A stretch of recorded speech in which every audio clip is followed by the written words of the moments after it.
Welcome to R S law classes और हम पढ़ रहे हैं the prohibition of offenders act. उसी को हम आगे करते हैं। तक कर लिया था। धारा 10 तक की धारा को हम संक्षिप्त तौर पर देखते हैं। पहला, संक्षिप्त नाम, विस्तार और प्रारंभ। दूसरा, परिभाषा। तीसरा, कतिपय अपराधियों को भर्त्सना के पश्चात छोड़ देने की शक्ति। और चौथा है कतिपय अपराधियों को सदाचरण की परिवीक्षा पर छोड़ने की न्यायालय की शक्ति। तो 1 और 2 को कमांड याद करेंगे, 3 और 4 को कमांड याद करेंगे। उसके बाद जब 3 और 4 में आदेश दिया जाता है तो 5 को याद करते हैं, प्रतिकर दिलाया जाएगा। छोड़े गए अपराधियों से प्रतिकर और खर्च देने की अपेक्षा करने की न्यायालय की शक्ति। 6 कहता है 21 वर्ष से कम आयु के संबंध में 21 वर्ष से कम आयु वाले अपराधियों के कारावास पर निर्बंधन। धारा 7 कहती है परिवीक्षा अधिकारी की रिपोर्ट का गोपनीय होना। धारा 8 परिवीक्षा की शर्तों में फेरफार। धारा 8 और धारा 9 ये दोनों ही धारा 4 पे जो आदेश दिया जाता है उसके संबंध में लागू होता है। धारा 9 कहती है बंद पत्र की शर्तों के अनुपालन में अपराधी के असफल होने की दशा में प्रक्रिया। कितने की शास्ति लगाई थी? 50 रुपए तक की शास्ति। तो यहाँ पर हमने 10 धाराएं पढ़ ली है और धारा 10 है प्रतिभूओं के बारे में उपबंध, जिसे हमें टाइटल याद करना है। अब शुरू करते हैं धारा 11 से। धारा 11 कहती है अधिनियम के अधीन आदेश देने के लिए साक्ष्य न्यायालय, अपील और पुनरीक्षण और अपीले और पुनरीक्षण न्यायालय की शक्तियां। संहिता में या किसी अन्य विधि में अंतर्विष्ट किसी बात के होते हुए भी इस अधिनियम के अधीन आदेश अपराधी का विचारण और उसे कारावास से दंडित करने के लिए सशक्त किसी न्यायालय द्वारा और उच्च न्यायालय या किसी अन्य न्यायालय द्वारा भी, जबकि मामला उसके समक्ष अपील में या पुनरीक्षण में आए, दिया जा सकता है। सामान्य तौर में इसका अर्थ यह है कि परिवीक्षा का जो आदेश है कौन से न्यायालय द्वारा दिया जा सकता है। तो जिस न्यायालय में विचारण चल रहा होता है उस न्यायालय द्वारा भी दिया जा सकता है, हाई कोर्ट द्वारा भी दिया जा सकता है, और अन्य न्यायालय जहां पर आपने अपील की हो, मान लो सेशन न्यायालय में की है, चाहे अपील की हो चाहे पुनरीक्षण किया हो, तो किसी में भी ये परिवीक्षा का आदेश दिया जा सकता है। उपधारा 2 कहती है संहिता में अंतर्विष्ट किसी बात के होते हुए भी जहां धारा 3 या धारा 4 के अधीन कोई आदेश अपराधी का विचारण करने वाले किसी न्यायालय द्वारा जो उच्च न्यायालय से भिन्न हो दिया जाता है, वहां अपील उस न्यायालय को की जा सकेगी जिसको पूर्ववर्ती न्यायालय के दंडादेशों से अपील मामूली तौर पर की जाती है। तो उपधारा 2 कहती है कि कहाँ अपील की जाएगी। तो अपील की जाएगी जहां पर मामूली तौर में अपील होती है, जैसे फर्स्ट जेम करेगा तो सेशन में करेगा तो सेशन में अपील हो सकती है। और यहाँ पे लिखा हुआ है जो उच्च न्यायालय से भिन्न हो। उच्च न्यायालय से भिन्न न्यायालय जो कोई भी न्यायालय आता है तो वो अपनी अपील कहाँ करेगा? जहाँ उसके ऊपर वाले न्यायालय में करेगा, और उच्च न्यायालय है तो वो फर्स्ट डिवीजन और सेकेंड डिवीजन में आ जाता है। उपधारा 3 कहती है किसी ऐसे मामले में जिसमें 21 वर्ष से कम आयु वाला कोई व्यक्ति कोई अपराध करने का दोषी पाया जाता है और वह न्यायालय जिसने उसे दोषी पाया है उसके संबंध में धारा 3 या धारा 4 के अधीन कार्रवाई करने से इनकार करता है और उसके विरुद्ध जुर्माने के सहित या बिना कारावास का दंडादेश पारित करता है, जिसकी कोई अपील नहीं हो सकती या नहीं की जाती है, तो इस संहिता या किसी अन्य विधि में अंतर्विष्ट किसी बात के होते हुए भी वह न्यायालय जिसको पूर्ववर्ती न्यायालय के दंडादेशों से मामूली तौर पर अपील की जाती है, या तो स्वप्रेरणा से या सिद्ध दोष व्यक्ति अथवा परिवीक्षा अधिकारी के आवेदन पर किए जाने पर मामले का अभिलेख मंगा सकेगा, उसकी परीक्षा कर सकेगा, उस पर ऐसा आदेश पारित कर सकेगा जैसा वह ठीक समझे। तो हमने धारा 6 देखी थी। धारा 6 कहती है 21 वर्ष से कम आयु के व्यक्तियों को परिवीक्षा का लाभ दिया जाएगा, और अगर कोर्ट को लगता है कि इसे परिवीक्षा का लाभ नहीं दिया जाएगा तो वो कारण अभिलिखित करता है। तो उसके संबंध में धारा 11 की उपधारा 3 बताई गई है। अगर 21 वर्ष से कम आयु का व्यक्ति है और उसे परिवीक्षा का लाभ नहीं दिया गया है, दंडादेश दे दिया गया है, तो इसकी अपील, मान लो इसकी अपील नहीं होती है या नहीं की जाती है, तो उसके संबंध में भी इस संहिता में प्रावधान किया गया है कि इसकी अपील की जा सकती है, जहां पर मामूली तौर पर अपीलें की जाती है।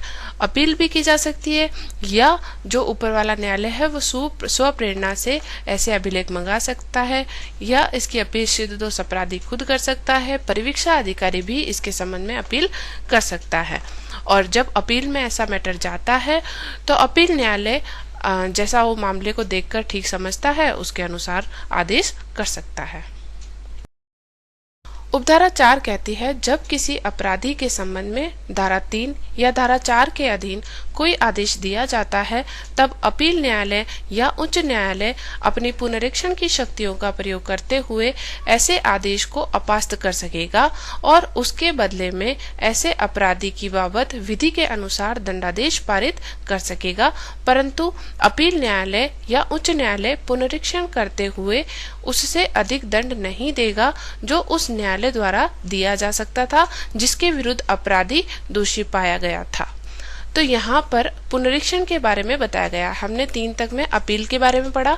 तो जब 3 और 4 के संबंध में कोई आदेश होता है और उसके संबंध में पुनरीक्षण किया जाता है, तो पुनरीक्षण की शक्तियों का प्रयोग करते हुए पुनरीक्षण न्यायालय क्या कर सकता है, उस आदेश को अपास्त कर सकता है, और या तो अपास्त कर देगा जो नीचे वाले कोर्ट ने आदेश दिया, या फिर उसके बदले में कोई दूसरा दंड दे देगा। लेकिन जब दंड देगा पुनरीक्षण न्यायालय, तो वो उस दंड से अधिक नहीं देगा जो विचारण न्यायालय दे सकता था। मान लो कि विचारण न्यायालय 3 वर्ष तक का उसे कारावास दे सकता था, तो यहाँ पर सेशन न्यायालय या उच्च न्यायालय के पास में दंड देने की पावर होते हुए भी वो 3 वर्ष से अधिक का उसे कारावास का दंडादेश नहीं दे सकता। धारा 12 पढ़ते हैं हम। धारा 12 कहती है, दोष सिद्धि से संलग्न निर्भरता का हटाया जाना। किसी अन्य विधि में अंतर्विष्ट किसी बात के होते हुए भी कोई व्यक्ति जो अपराध का दोषी पाया जाता है और जिसके संबंध में धारा 3 या धारा 4 के उपबंधों के अधीन कार्रवाई की जाती है, ऐसी विधि के अधीन किसी अपराध की दोष सिद्धि से संलग्न यदि कोई हो, निर्भरता से ग्रसित नहीं होगा। यहाँ पर ये कहा गया है, यदि किसी व्यक्ति को पूरी विचारण चलने के बाद में दंड के प्रश्न पर सुना जाता है और उसी के दौरान उसे परिवीक्षा का लाभ दिया जाता है। इसका अर्थ ये नहीं होता है जब परिवीक्षा का लाभ दिया जाता है तो वो कोई भी निर्भरता से ग्रस्त नहीं होता है। वो कोई भी एग्जाम दे सकता है, चुनाव में भाग ले सकता है। यहाँ पर इसीलिए ये धारा डाली गई है, क्योंकि अगर हम पैरोल की बात करते हैं तो पैरोल में वो व्यक्ति जो कारावास भोग रहा होता है उसे पैरोल पर मुक्त किया जाता है, लेकिन वो निर्भरता से ग्रस्त होता है क्योंकि वो कारावास भोग रहा होता है और अपराधी माना जाता है। लेकिन यहाँ पे उस व्यक्ति को सुधरने का प्रयास किया जाता है ताकि वो समाज में मिल सके, अपना नया जीवन शुरू कर सके। तो यहाँ पे उसकी निर्भरता को हटा दिया गया है। परंतु इस धारा की कोई बात किसी ऐसे व्यक्ति को लागू नहीं होगी जो धारा 4 के अधीन उसे छोड़ दिए जाने के बाद तत्पश्चात मूल अपराध के लिए दंडित किया जाता है। तो यहाँ परंतु में एक बात ध्यान देने की है, ये धारा 4 के संबंध में है। जब धारा 3 में दिया गया है उसके संबंध में नहीं है।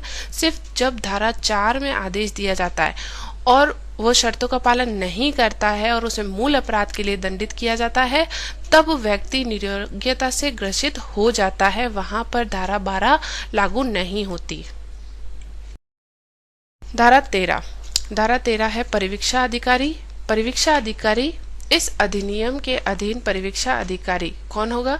वह व्यक्ति होगा जो राज्य सरकार द्वारा परिवीक्षा अधिकारी नियुक्त किया गया है या राज्य सरकार द्वारा उस रूप में मान्यता प्राप्त है। तो पहला कहता है कि राज्य सरकार जिसे नियुक्त करती है और राज्य सरकार जिसे मान्यता देती है वह व्यक्ति परिवीक्षा अधिकारी होगा। दूसरा, वह व्यक्ति होगा जो राज्य सरकार द्वारा इस निमित्त मान्यता प्राप्त सोसाइटी द्वारा इस प्रयोजन के लिए उपलब्ध किया गया है। तो पहला तो राज्य सरकार स्वयं कर रही है और दूसरा राज्य सरकार द्वारा जो मान्यता प्राप्त सोसाइटी है उसके द्वारा उपलब्ध किया जा रहा है। तीसरी बात है, किसी असाधारण मामले में कोई अन्य व्यक्ति होगा जो न्यायालय की राय में उस मामले की विशेष परिस्थितियों में परिवीक्षा अधिकारी के रूप में कार्य करने के योग्य है। तो दो में तो राज्य सरकार हो गई, तीसरे में न्यायालय हो गया। जब किसी स्पेशल कोई मैटर होता है जिसमें कोर्ट किसी व्यक्ति को परिवीक्षा अधिकारी के रूप में नियुक्त करता है तो वो व्यक्ति भी परिवीक्षा अधिकारी माना जाता है। हम पॉइंट टू पॉइंट बात कर रहे हैं क्योंकि जब प्री का एग्जाम हो चाहे मेन का एग्जाम हो, यहाँ पर आपको बहुत सी रामायण नहीं लिखनी है। आपको जितना पूछा जाता है उतना ही लिखना है। अगर परिवीक्षा अधिकारी पूछा है तो यहाँ पे ये 3 पॉइंट आपको लिखने हैं और ये तीनों पॉइंट, पहला वापस से ध्यान रहे, राज्य सरकार द्वारा नियुक्त और मान्यता प्राप्त। दूसरा, राज्य सरकार द्वारा जो मान्यता प्राप्त सोसाइटी है उसके द्वारा उपलब्ध किया गया अधिकारी। और तीसरा है, न्यायालय किसी असाधारण मामले में किसी व्यक्ति को परिवीक्षा अधिकारी नियुक्त करता है, योग्य मानता है, उसको परिवीक्षा अधिकारी।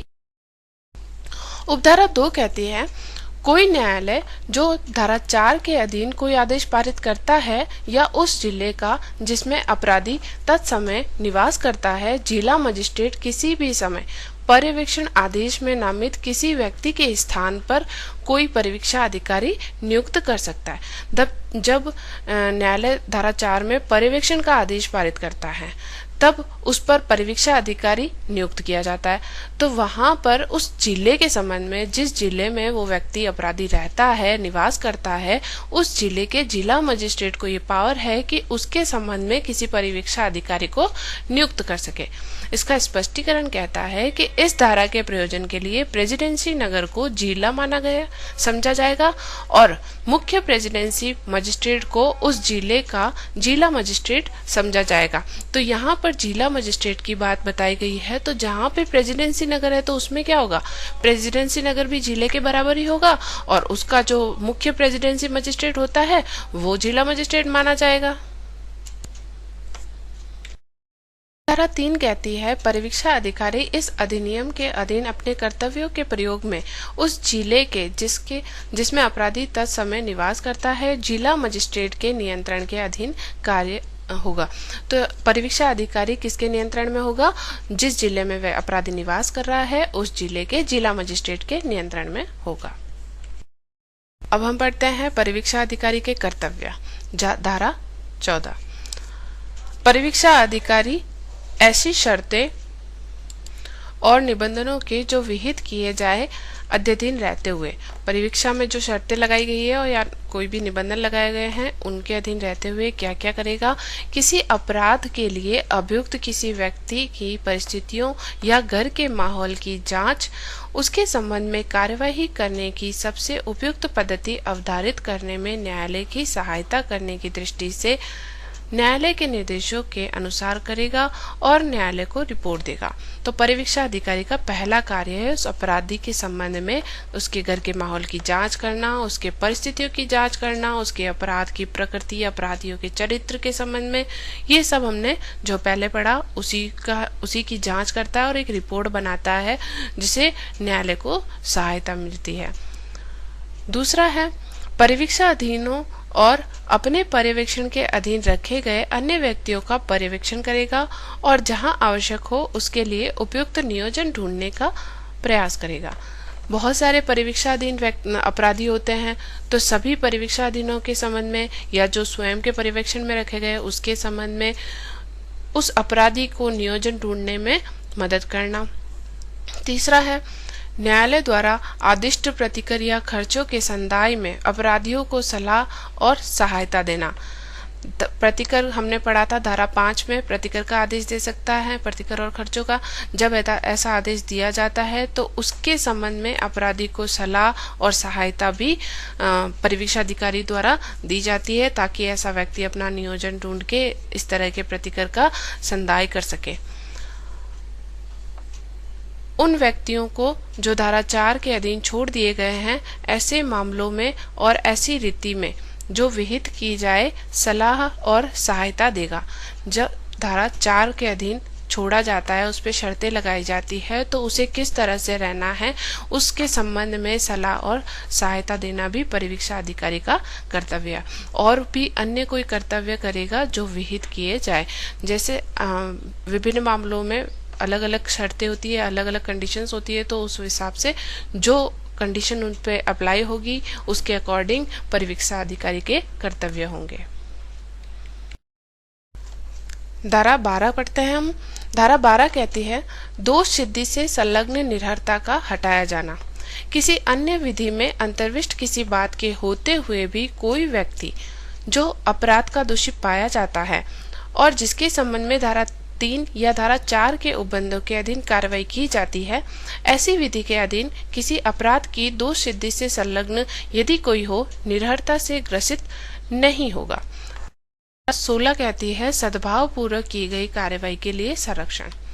कोई भी बात या अन्य विधिक कार्यवाही किसी भी ऐसी बात के बारे में जो इस अधिनियम के या तदधीन बनाए गए किन्हीं नियमों या आदेशों के अनुसरण में सद्भाव पूर्वक की गई हो या की जाने के लिए आशयित हो, राज्य सरकार या किसी परिवीक्षा अधिकारी या इस अधिनियम के अधीन नियुक्त किसी अन्य अधिकारी के विरुद्ध नहीं होगी। तो अगर कोई अधिकारी सद्भाव पूर्वक कार्य करता है तो उस पर किसी तरह की कार्रवाई नहीं होगी। Title section. धारा 17 कहती है नियम बनाने की शक्ति। ये बहुत बड़ी सी धारा होती है, लेकिन हमें इसको पूरा याद नहीं करना है। सिर्फ इसका जो पहला क्लॉज है वो कहता है राज्य सरकार इस अधिनियम के प्रयोजनों को क्रियान्वित करने के लिए नियम केंद्रीय सरकार के अनुमोदन से शासकीय राजपत्र में अधिसूचना द्वारा बना सकेगी। तो पहला प्रश्न है कि कौन बनाएगी? राज्य सरकार। किसके अनुमोदन से? केंद्र सरकार के अनुमोदन से। धारा 18 कतिपय अधिनियमों के प्रवर्तन की व्यावृत्ति, यानी कुछ अधिनियमों पर ये बात लागू नहीं होती है। इस अधिनियम की कोई बात सुधार विद्यालय अधिनियम 1897 की धारा 31 या भ्रष्टाचार निवारण अधिनियम 1947 की धारा 5 की उपधारा 2 के अथवा किशोर अपराधियों या बोस्टल स्कूलों के संबंध में किसी राज्य में प्रवृत्त किसी विधि के उपबंधों को प्रभावित नहीं करेगी। इसमें 4 बातें हैं। पहला, सुधार विद्यालय अधिनियम 1897 का है, इसकी जो धारा 31 है इसके संबंध में ये लागू नहीं होगी। भ्रष्टाचार निवारण अधिनियम 1947 की धारा 5 के उपधारा 2 पर भी ये लागू नहीं होगा। किशोर अपराधियों के संबंध में यानी जेजे बोर्ड जेजे एक्ट जो है उसके संबंध में भी ये लागू नहीं होगा, और जो बोस्टल स्कूल्स है उसके संबंध में भी ये लागू नहीं होता। और लास्ट धारा है 19 संहिता की धारा 562 का कतिपय क्षेत्रों में लागू न होना। यहाँ पर हमें 562 की जगह 360 पढ़ना है। धारा 18 के उपबंधों के अध्ययन संहिता की धारा 360 उन राज्यों या उनके भागों में जिनमें यह अधिनियम प्रवृत्त किया जाता है लागू नहीं होगा। जहां पर 360 लागू होता है वहां पर परिवीक्षा अधिनियम लागू नहीं होता है, वो भी धारा 18 के अधीन रहते हुए। 18 में जिन जिन बातों पे परिवीक्षा अधिनियम लागू नहीं होता है उन पर ये बात ना 360 लागू होगा ना ही परिवीक्षा अधिनियम लागू होगा। इस प्रकार हमारा ये पूरा परिवीक्षा अधिनियम कंप्लीट होता है। इसमें बहुत ही छोटा सा एक्ट है और कुल 19 धाराएं हैं, और इसको हमने एक्ट की लैंग्वेज के अकॉर्डिंग पढ़ा है। और जब प्री का या मेंस का हो, किसी का भी प्रश्न हो, आपको एक्ट के बाहर जाके प्रश्न नहीं पूछा जाता है, एक्ट के अंदर ही प्रश्न पूछा जाता है। और जिस तरह के अगर प्रैक्टिकल कोई प्रश्न बनते हैं तो आपका अलग से इसे क्लासेस के माध्यम से आपको बता दिया जाएगा। धन्यवाद।